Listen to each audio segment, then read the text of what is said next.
Before the first light breaks over our roofs, before the rooster remembers its song, our people gather, not to celebrate wealth or choose pleasure, but to renew something deeper.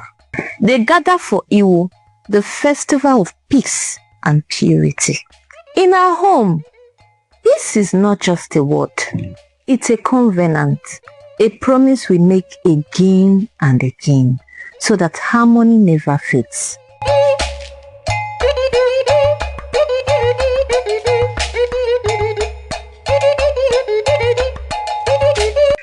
Every year, a call goes out across the land, a call older than memory itself. It summons sons and daughters from home and abroad to wash away grudges, to heal old wounds, and to cleanse the land.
The white chalk we wear isn't fashion. It's innocence restored, a symbol that our hearts have been wiped clean. And when the bell rings, even the ancestors listen. It tells them we are ready to begin again.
You can feel it in the air, the stillness, the reverence, the hope that peace will hold one more year.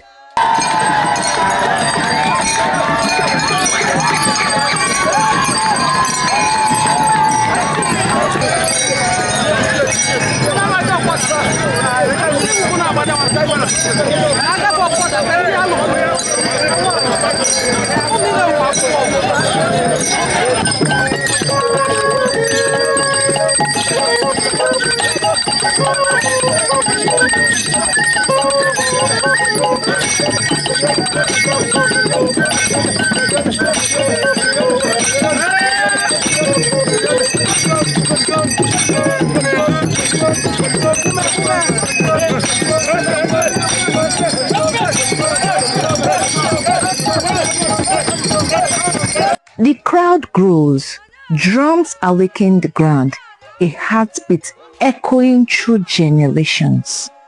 Each rhythm carries a message. Let anger rest. Let joy return.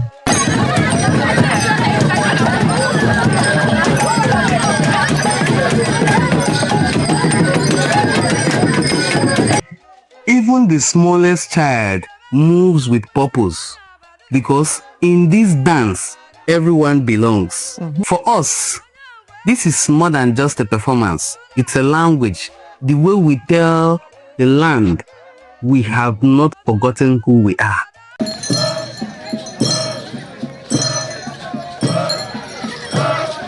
Elders besiege the Ogilisi tree, which is usually our Enuani, to pour a drink as a form of libation to the earth, reminding our ancestors that we have arrived.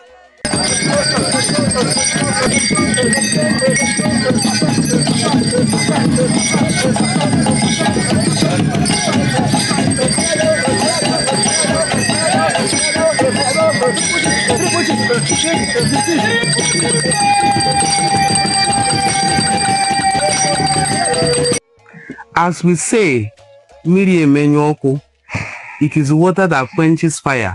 Also, water cools anger. Water that reminds us that peace must be tended like fire.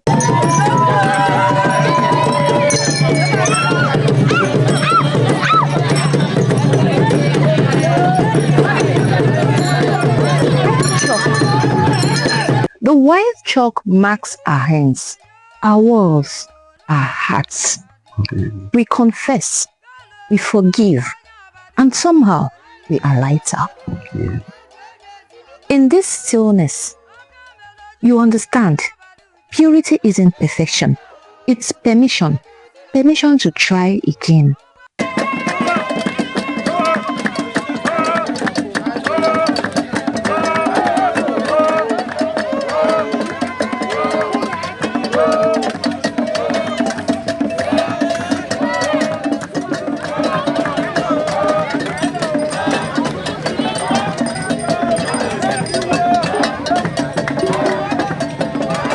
Now I feel, what do you think? I feel the world could learn something from this. The humility to pause, to heal, to choose calm instead of pride. When peace is restored, joy returns like the morning sun. Families embrace, children run through the crowd. Old songs rise again, songs that sound like laughter wrapped in prayer. This is the beauty of it all. Forgiveness becomes music and peace becomes a dance. Even the wind joins the celebration.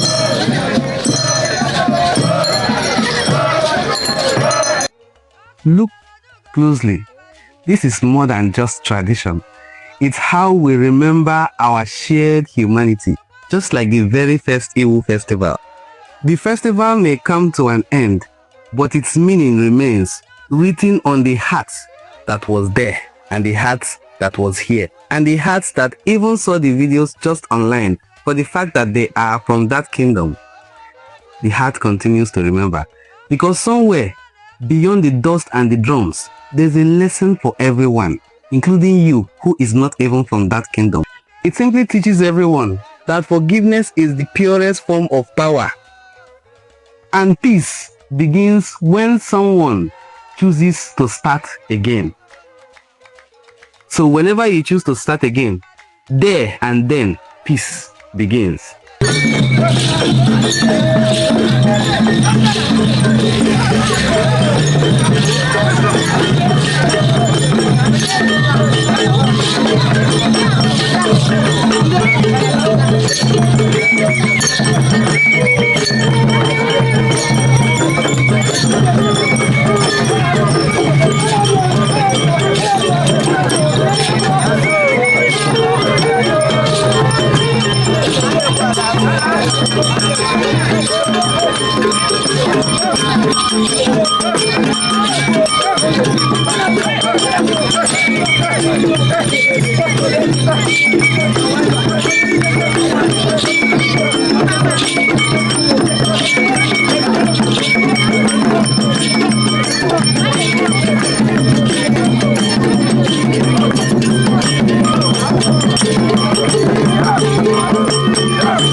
I